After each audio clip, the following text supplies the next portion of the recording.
नमस्कार।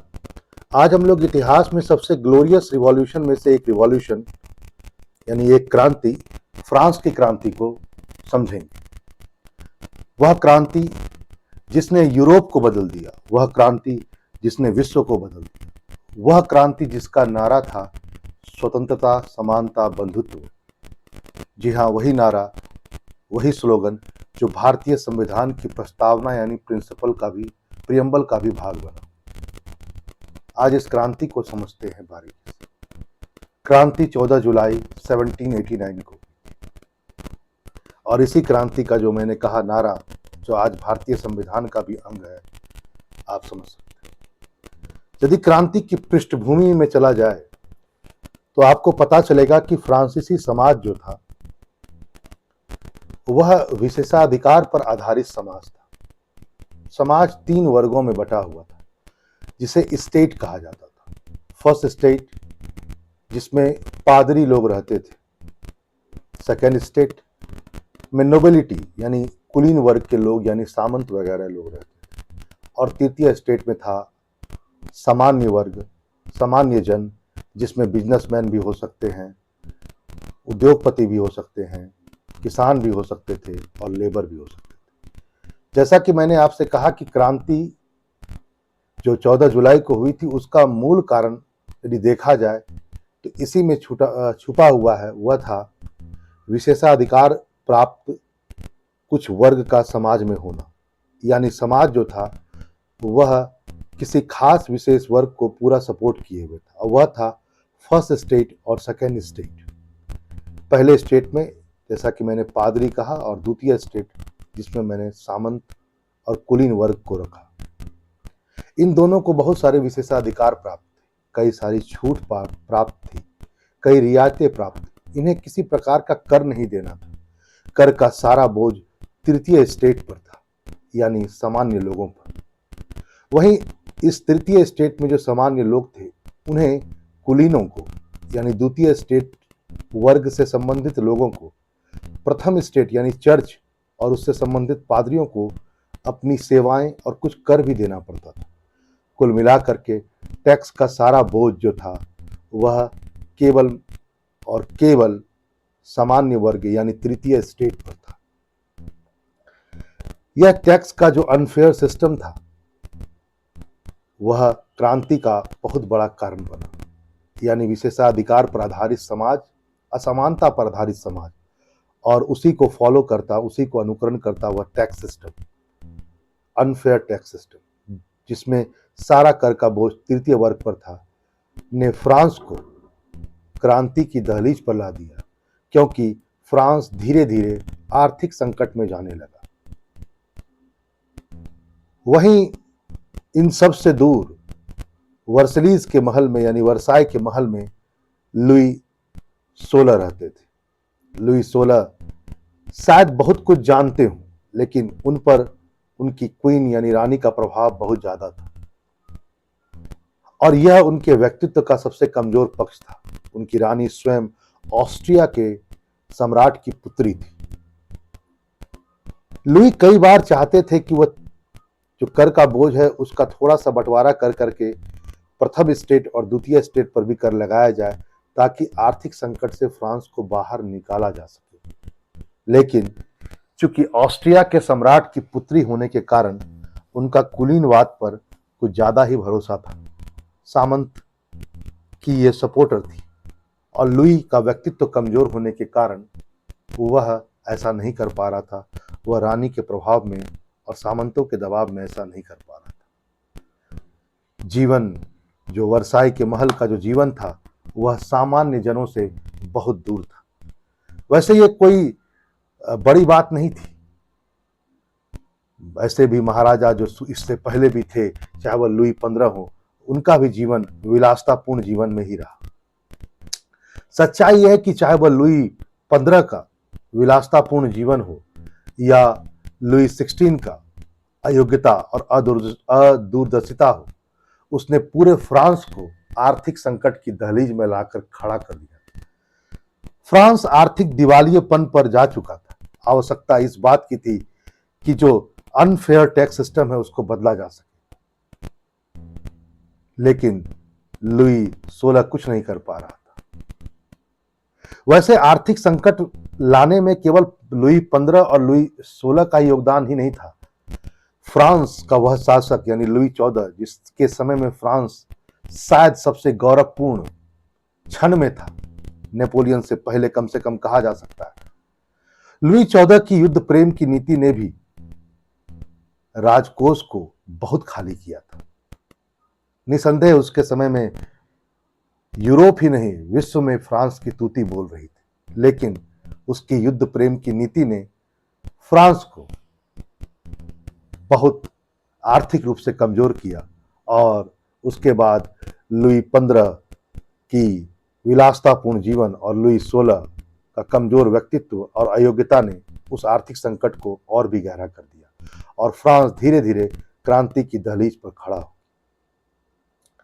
पादरी समाज यहां पर देखें जो प्रथम स्टेट पर आता था, कई विशेषाधिकार को लिए हुए था, समाज में अंधविश्वास को फैलाए हुए था, यह भी नहीं चाहता था कि उसका विशेषाधिकार उससे छूने।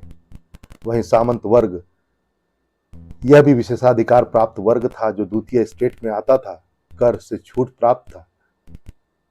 जनता में इनके प्रति बहुत असंतोष भी था क्योंकि यह बेगारी भी करवाते थे आम जनताओं से, किसानों से और श्रमिकों से।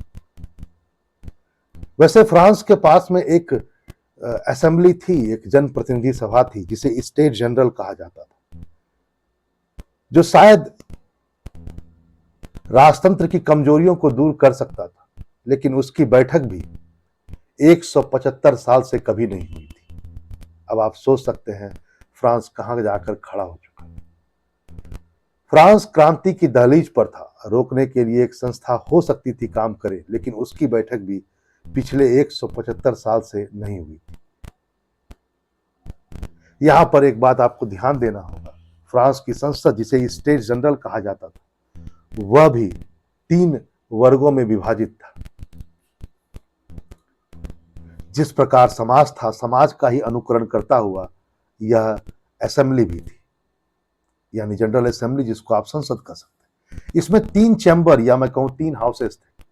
पहला हाउस पादरियों का था जिसमें करीब करीब 300 मेंबर थे। दूसरे हाउस में नोबेलिटी थी, यानी कुलीन वर्ग के लोग थे, सामंत थे, इसमें भी 300 के आसपास मेंबर थे। वही तृतीय स्टेट जो आम लोगों का था चैम्बर, उसमें 600 था। कोई भी बिल को तभी पास किया जा सकता था संसद में यदि 2 चैम्बर उसको पास करते। यहां पर एक बहुत बड़ी बात, लुई 16 धीरे धीरे इस बात को समझ चुका था कि फ्रांस को यदि आर्थिक संकट से बाहर निकालना है, क्रांति जैसा बुगुल से फ्रांस को बचाना है, राजतंत्र को बचाना है, तो फ्रांस को एक कड़ा कदम उठाना पड़ेगा और 175 साल से जिसकी बैठक नहीं हुई है, उस बैठक को आयोजन करना पड़ेगा, क्योंकि यही वह सदन था, स्टेट जनरल, जिसको मात्र अधिकार था कर का आरोपण का। और अंतगतवा लुई थक हार करके बैठक को बुला लेता है 5 मई 1789 को। लेकिन जैसा कि मैंने आपसे कहा, बिल तभी पास हो सकता था जब 2 स्टेट इसको पारित करते हैं, यानी 2 चैम्बर। इस परिस्थिति में तृतीय स्टेट को पता था कि उसका बिल पास नहीं होगा, क्योंकि 2 स्टेट के पास विशेषाधिकार है। जिस दिन यह सम्मेलन का आयोजन किया गया, उसी दिन तृतीय स्टेट ने, यानी कि सामान्य वर्ग जिससे संबंधित था, तृतीय चैम्बर ने, उसने विद्रोह कर दिया। उसने कहा कि ज्वाइंट सेशन बुलाइए, जिसको लुई ने नहीं माना। और अंतगतवा थक हार करके तृतीय स्टेट ने विद्रोह तो कर दिया और कहा कि अब से फ्रांस का सिर्फ एक चैम्बर होगा और वही फ्रांस की प्रतिनिधि सभा होगी, वही स्टेट जनरल होगा, यानी कोई 3 नहीं होगा, केवल 1 होगा और हम ही अब होंगे फ्रांस की प्रतिनिधि सभा। उन्होंने अपना काम शुरू कर दिया। लुई ने तुरंत दरवाजे को बंद कर दिया स्टेट जनरल की, सबको बाहर जाना पड़ा ताकि तृतीय स्टेट काम न कर पाए।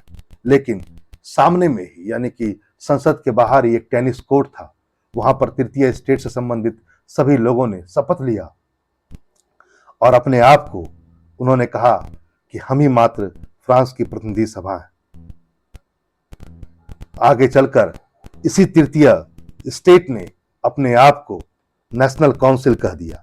17 जून का वह दिन था, उन्होंने अपने आप को नेशनल काउंसिल कहा और यही नेशनल काउंसिल अब देश को भी चलाने लगा और धीरे धीरे उन्होंने बाकायदा फ्रांस को में एक नए कॉन्स्टिट्यूशन के निर्माण का भी भार शुरू कर दिया।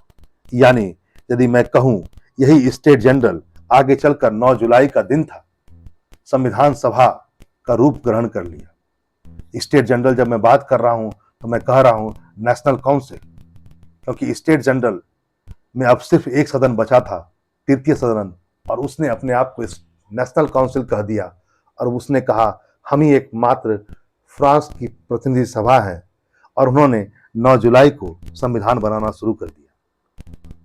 14 जुलाई का वह दिन